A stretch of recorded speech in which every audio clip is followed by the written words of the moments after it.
lokomotif eranya Erick Thohir ini timnas.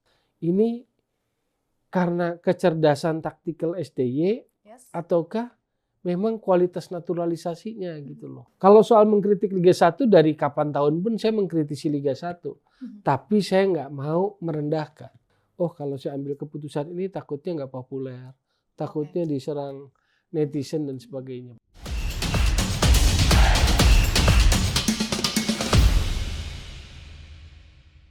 Hai teman nalar, kembali lagi di Tiki Taka ngobrol bola pakai nalar. Kembali lagi bersama saya Noella Susurina dan bersama komentator kita yang luar biasa, Bung Toel. Apa kabar? Siang. Selamat Apa siang. Kabar? Sore, pagi. Apa kabar Bung? Sehat dong. Sehat. Ya. Selalu baik pastinya ya. Harus. Ini paling dicintai sama netizen seluruh Indonesia. Waduh, ya, Bung amin. Toel. Dan Terima hari ini kasih. kita masih akan ngobrol-ngobrol lagi nih Bung. Hari ini cuma berdua aja sama Bung Toel. Kita masih. Oke. Tema kita hari ini adalah tren positif timnas Indonesia. Apakah kerja baik PSSI? Karena kan sebentar lagi di bulan Juni kan PSSI akan mengadakan kongres nih ya Bung, kongres tahunan. Dan salah satu yang dibahas juga mau percepatan transformasi wasit. Bahkan didengar katanya tuh mau datengin wasit dari Jepang, dari Liga Jepang atau dari Liga Inggris. Nah, gimana tanggapan Bung Toel? Apakah sebenarnya ini diperlukan atau enggak sih datengin wasit? Oke, yang pertama kan baru 1 tahun ya periode Erick Thohir kan. Ya. Maret ke Maret ini, lalu Juni nanti kongres tahunan PSSI, itu isinya laporan pertanggungjawaban. Baik dari sisi organisasi, keuangan maupun sepak bolanya. Kalau bicara laporan dari sepak bolanya, memang timnas yang paling menonjol atau yang jadi lokomotif eranya Erick Thohir ini tim nasional lah. Berikutnya kompetisi sepertinya juga jadi perhatian, tetapi memang timnas sepertinya jauh lebih dapat porsi yang besar gitu loh, karena ingin mengakselerasi, salah satu contohnya lewat program naturalisasi. Ya. Setahun era Erick Thohir naturalisasi ada 8 pemain. Di era Iwan Bule 3 kan. Era Iwan Bule itu Jordi, Elkan sama Sandy Walsh. Ya. Di era Erick Thohir setahun ngebut. Jadi ini kelihatan bahwa support dukungan politik, support pemerintah juga luar biasa besar. 8 pemain itu Shane, Justin, Ivar Jenner, Rafael Strijk, Nathan, Tom Hai, Ragnar, satu lagi siapa? Kok saya kelewatan tuh? Zayzes, ya. Jadi 8 tuh, berarti kan ngebut. Dari sini aja kelihatan bahwa PSSI era Erick Thohir ini ingin mengakselerasi timnas gitu loh. Jadi kalau dibilang bahwa yang kelihatan yang sangat tren positifnya di timnas wajar gitu loh. Kalau di kompetisi kelihatannya lewat wasit. Pembenahan yang ingin atau yang baru dilakukan adalah lewat wasit. Satu VAR kan, yang satu lagi adalah penggunaan wasit asing. Ini memang situasi yang darurat. Kalau penggunaan wasit asing, kenapa? Kabar terbaru kan 101 asisten wasit itu dihukum. Karena ada penerimaan atau pengumpulan atau pungli lah bahasa sederhananya. Jadi keputusan rapat Komdis menghukum 101 wasit. Jadi secara jumlah SDM pasti bermasalah. Ini kabar terbaru kan, keputusan Komdis. Nah, ini yang kemudian kelihatannya dalam rapat-rapat terakhir, contohnya direktur wasit atau anggota komite wasit kan ada yang dari Jepang tuh, Ogawa. Nah kelihatannya keputusannya berusaha meminjam wasit dari Jepang dan ya kemungkinan dari Inggris dan sebagainya. Tapi menurut saya memang kalau untuk mengedukasi, menciptakan wasit baru butuh waktu. Tapi kalau dari sisi pembenahan ya itu yang baru kelihatan ya. Dari sisi wasit, lewat VAR, kompetisi secara keseluruhan belum rapi-rapi amat lah. Contoh soal jadwal, soal klub licensing belum rapi. Ada klub yang juga kena sanksi FIFA, nggak boleh transfer kan. Berita terakhir juga itu pasti kaitannya dengan transfer, tapi belum dijelaskan. Tapi kalau Bung Toel sendiri menilai wasit Indonesia gimana? Persoalannya sebetulnya wasit kita paham tentang law of the game. Jadi kalau wasit itu kitab sucinya adalah law of the game. Aturan permainan yang 17 pasal itu. Dia itu hanya itu sebetulnya mengeksekusi itu. Tetapi untuk mengeksekusi itu dengan benar, yang bahaya itu karena dia dilingkupi berbagai kepentingan. Kalau dia security-nya terjamin, independensinya terjamin sih mungkin dia bisa bekerja lebih baik. Tapi karena banyak kepentingan ini yang kaitannya dengan misalnya hal-hal negatif yang harus dihindari itu adalah pengaturan skor. Ya. Ini gambaran besarnya integritas sepak bola. Nah, kaitannya dengan itu. Nah, itu adalah PR besar, pekerjaan rumah besar. Apakah PSSI yang sekarang menunjukkan perhatiannya? Ya, dengan kerjasama dengan kepolisian, Satgas, Mafia Polri kan. Salah satu kasusnya yang 2018 sudah masuk ke ranah pengadilan. Yaitu sebuah hal yang positif. Tetapi apakah itu saja cukup? Nah, ini jadi tanda tanya besar. Apakah keputusan nanti pengadilan akan membuat efek jera? Ini juga tanda-tanda besar gitu loh. Berarti sebenarnya nggak bisa dipungkiri banyak hal-hal aspek lain yang mempengaruhi itu gitu ya, Bung? Iya, kompetisi itu kan kita bicara klub. Klub bicara klub licensing profesional. Itu aja 5 aspek. Ada infrastruktur, ada sporting, ada finansial. Nah, ini kan masih kedengar nih berita-berita bahwa misalnya pemain ada yang nggak digaji 2 bulan, 3 bulan atau berapa bulan lah. Itu aja kan udah ada catatan gitu loh. Artinya kan belum beres, belum sempurna gitu di dalam. Jadi ada urusan operator liganya, ada urusan klub licensingnya supaya jadi profesional benar, ada urusan integritas sepak bolanya, ada ancaman pengaturan skor, ada wasit yang nakal, ada wasit yang bisa dipengaruhi dan sebagainya dan sebagainya. Nah, itu pekerjaan banyak. Karena melihat pekerjaan banyak itu perlu dikerjakan bertahap atau step by step, sepertinya saya menduga PSSI yang sekarang era Erick Thohir menaruh timnas sebagai prioritas. Jadi kalau kita bahasa sederhanakan, apa lokomotif PSSI era Erick Thohir? Tim nasional. Tim nasional. Nah, tadi Bung Toel sempat bahas dalam 1 tahun terakhir memang banyak sekali naturalisasi, ngebut gitu kan ya. Yes. Dan kalau kita lihat memang progres timnas, berkaca dari episode sebelumnya, Bung Toel kan sudah bilang, apakah sebenarnya tren positif timnas itu pengaruh Coach STY atau PSSI? Nah, gimana menurut Bung Toel? Tanggapannya gimana? Iya, jadi kita nggak berhenti dalam satu pertandingan, kita tentu happy, gembira, menang, tapi itu adalah pertanyaan yang secara logika muncul gitu loh. Ketika melihat progres seperti ini, melihat fakta sebelumnya di era Ewan Bule 3, di era Erick Thohir sudah 8 dieksekusi kan begitu, lalu memberikan dampak langsung kepada hasil pertandingan. Waktu di Piala Asia lawan Vietnam 1-0 lewat penalti. Ini yang namanya Jay Izes, Nathan Choaon, Tom Hyde dan Ragnar kan belum ada. Masuk di GBK tanggal 21 juga mereka belum ada, kecuali Jay sama Nathan. Jay sudah ada, ya kan, debut mereka berdua. Itu pun menangnya dengan bola mati lah, skrimmit lemparan ke dalam kan. Ketika ada Tom Hyde dan Ragnar, permainan menjadi berubah. Maka sebetulnya itu kan pertanyaan logis sepak bola, pertanyaan analisis gitu loh. Ini karena kecerdasan taktikal STY ataukah memang kualitas naturalisasinya gitu loh yang memboosting. Itu kalau kita mau melihat segala sesuatu melampaui sekedar hasil gitu loh. Kalau sekedar hasil ya udah kita happy, senang 3-0, kita punya peluang ke babak ketiga kualifikasi Piala Dunia.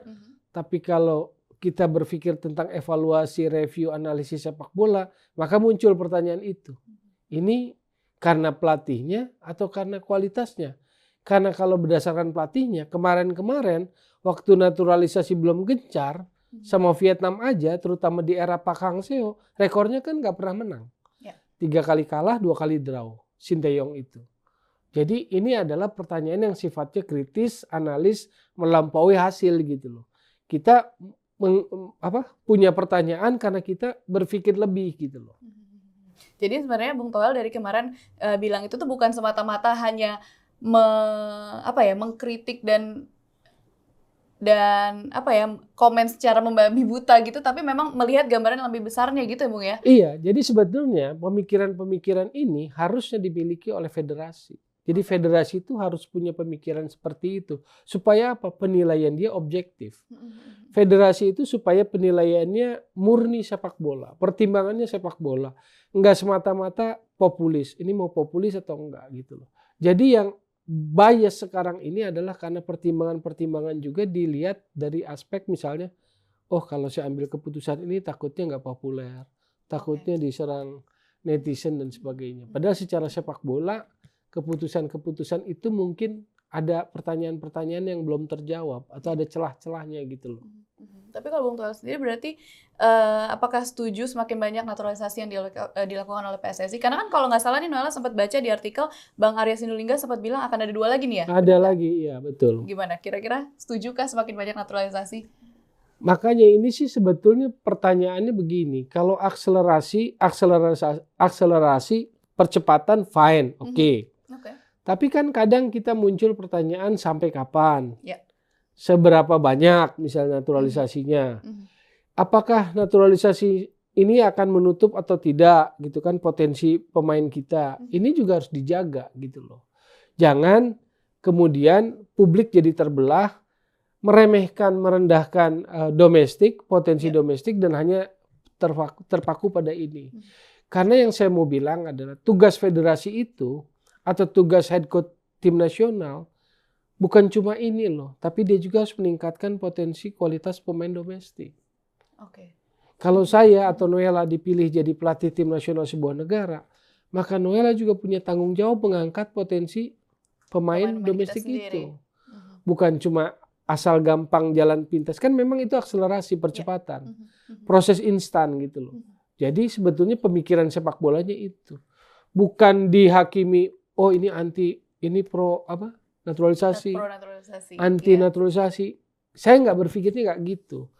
Karena ketika kita bicara ini, saya kemudian mengingatkan football development-nya gimana. Football development itu adalah pengembangan sepak bola. Pengembangan sepak bola itu adalah membangun kualitas sepak bola dari pelaku-pelakunya. Pelatihnya dibangun kualitasnya. Pemain usia mudanya dibangun. Elit usia mudanya dibangun gitu loh. Klub elitnya juga dibangun supaya nanti ujungnya kita tinggal ngambil tim nasionalnya gitu loh. Walaupun kita tidak memungkiri sebenarnya dengan ada jadi saya ngingetin aja sebetulnya. Dan maksudnya kita nggak memungkiri dengan ada akselerasi dan percepatan itu tadi memang performanya lebih baik gitu ya Bung ya. Cuman tidak melupakan pemain-pemain lokal kita gitu berarti. Iya nggak boleh membabi buta aja evaluasinya. Misalnya kalau kita bicara Rizky Ridho domestik, kan dia juga hebat, pilar yang hebat. Asnawi sebelum keluar kan di PSM besarnya. Pratama Arhan sebelum keluar di Semarang. Yakob Sayuri menonjol, dia main di PSM. Gitu loh. Jadi sebetulnya kita nggak boleh nggak boleh sentimen atau apa gitu loh. Kalau soal mengkritik Liga 1 dari kapan tahun pun saya mengkritisi Liga 1. Tapi saya nggak mau merendahkan. Maksudnya gini loh. Sejelek apapun, suka atau tidak suka, Liga 1 itu adalah rahim dari sepak bola kita. Rahim timnas itu di situ. Jadi siapapun yang pegang pelatih tim nasional, dia harus punya kepedulian pada itu. Terlepas bahwa dia, federasinya memberikan support lain yaitu naturalisasi. Gitu loh. Jadi pembinaan apa Bu yang sebenarnya harus dilakukan untuk kepada liga, kepada klub, apa pembinaan yang harus dilakukan nama PSSI? Nama besarnya football development. Pengembangan sepak bola. Apa aja yang harus digarap di situ? 1, peningkatan kualitas coaching. Maksudnya kepelatihan. Jadi ada lisensi yang bertambah. Jadi pelatih itu pengetahuannya bertambah, experience-nya bertambah. Nah itu dilakukan. Saya lihat dilakukan. Nah, paling enggak sekarang pro license kan 40-an adalah yang menyandang status pro license. Tapi sayangnya kan nggak laku di Liga 1. Jadi catat di Liga 1 pun pelatih domestik kita tinggal 2. Dari 18 klub, 16 klub yang lain asing. Jadi belum dapat tempat lah. Ini harus jadi perhatian. Kualitasnya makin naik gitu loh. Lalu kemudian apa? Pengembangan dari usia muda. Usia muda terus naik ke atas. Itu yang disebut proses. Proses sepak bola gitu loh. Kalau kita mau bicara proses itu. Bahwa itu memakan waktu, iya. Makanya untuk beberapa orang atau beberapa pihak itu nggak populer. Karena ini pekerjaan panjang dan berat gitu loh, nggak gampang. Orang seneng yang ada di etalase depan, apa itu? Tim nasional. Kan gampang kelihatannya, gampang populernya gitu loh. Oke Bung, ini kan lagi rame juga nih. Ya. Liga kan berhenti nih buat Piala Asia U23. Ya. Setuju nggak Bung? panjang tuh ceritanya tuh. Gimana Bung? Gak apa-apa. Kita punya Panjang waktu. ceritanya. Jadi memang sudah ada pembicaraan di pertengahan Maret lah. Sebelum lawan Vietnam tanggal 21 tuh udah ada pembicaraan tentang itu.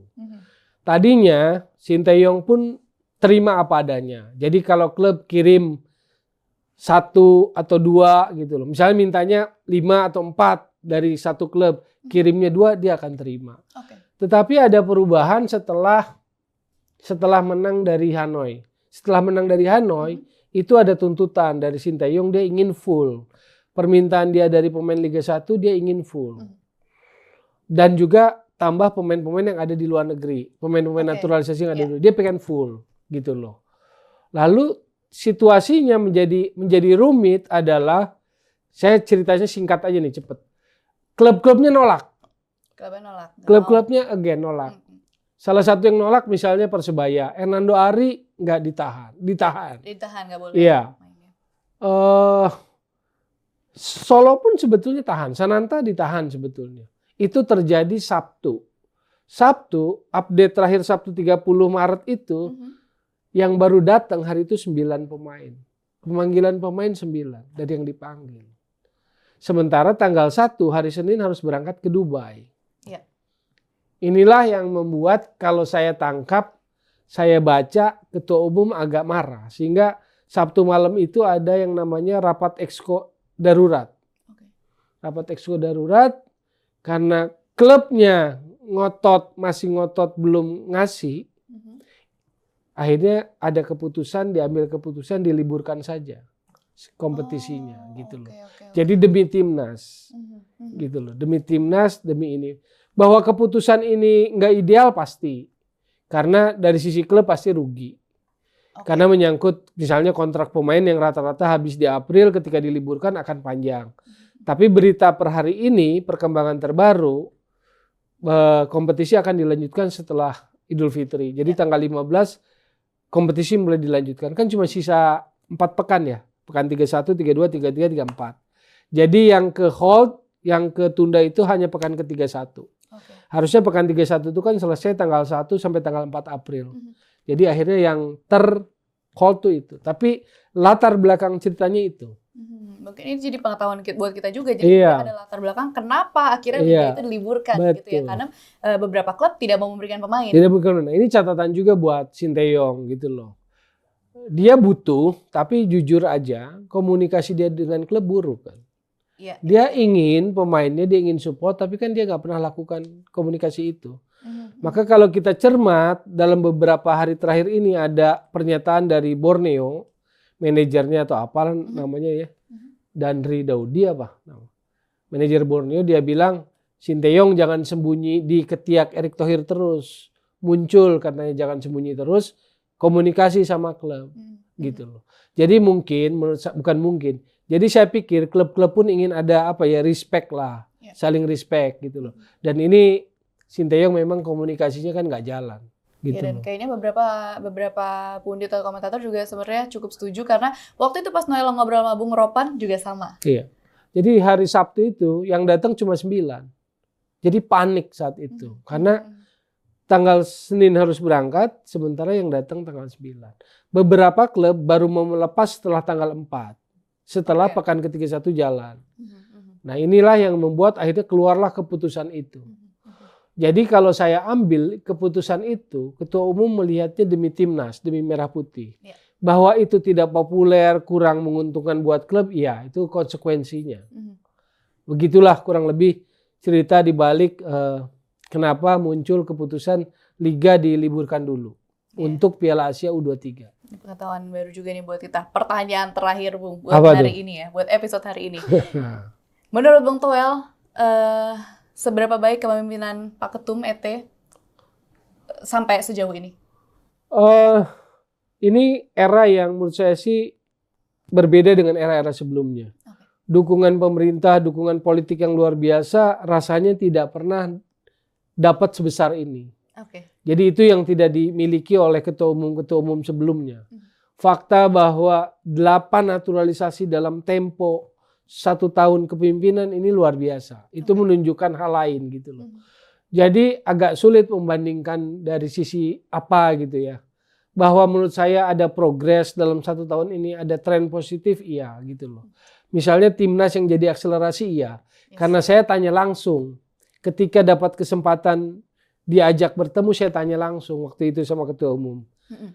Lokomotif PSSI saat ini di bawah pimpinan Pak Erik apa? Saya tanya.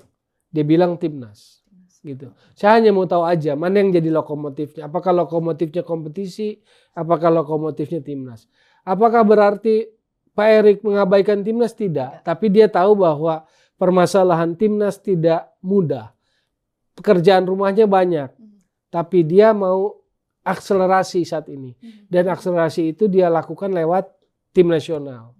Makanya ketika saya tanya itu dia jawab lokomotifnya tim nasional. Gitu loh. Kalau bicara soal gelar, mungkin Pak Cardono lah yang masih di atas. Pak Cardono 86 dia semifinal Asian Games, 87 medali emas SEA Games, 91 medali emas SEA Games. Ketika SEA Games masih tim senior. Kalau kita mau bicara itu. Tapi perkembangan sepak bola sekarang makin kompleks dan menurut saya sih ya itulah apa yang kelihatan sekarang timnasnya ya. Yang akselerasi kelihatan paling menonjol ya timnas. Dan terbukti maksudnya trennya memang positif juga Bung ya? Ya peringkat naik dan sebagainya. Makanya saya bilang objektivitas itu perlu. Makanya saya muncul pertanyaan ini karena ini atau karena program naturalisasi. Karena taktikal Sinteyong atau naturalisasi. Kalau taktikal kenapa nggak dari kemarin-kemarin ya gitu kan. Kenapa baru ketika naturalisasi yang 8 ini full baru muncul gitu loh. Sip, thank you Bung Toel. Sama-sama untuk Noella. analisanya hari ini. Terima kasih banyak. Nah, semoga teman-teman, dipahami. Semoga bisa dipahami dengan baik dan kepala dingin ya Bung. Oh iya dong. Apalagi lagi hujan. Apalagi lagi hujan. Jadi semoga bisa dipahami dengan kepala dingin, nggak pakai emosi gitu ya teman. Nah teman-teman juga boleh loh kasih pendapat-pendapat kalian di kolom komentar. Dan saat ini saya Noella Sistrina dan Bung Toel pamit undur diri. Sampai jumpa di episode berikutnya. Bye. Ciao.